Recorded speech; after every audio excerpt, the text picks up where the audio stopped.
Basta mga ka-farmer, no, magandang araw sa inyo. So, dito ako ngayon sa Banokbong Island, sa Camarines Norte. Woo! So, ayun, no. Dito tayo ngayon sa isla ng friend namin na si Derek Roman. So, ayan. Napakaswerte at na-invite tayo dito. So, ayan, no. Ayun yung kanyang bahay, no, mga ka-farmer. Yun.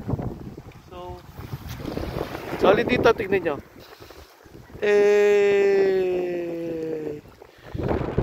Yun o, white sand o.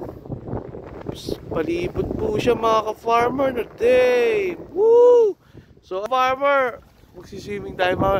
Medyo mahangin, sobrang hangin dito sa isla. Tapos maaga pa kasi mga tanghali. Tingnan natin kung okay na yung weather. Talagang malamig, promise. Ayun o, nagalaw po yan o. O diba, mahangin sobra. So ayan mga farmer, peace!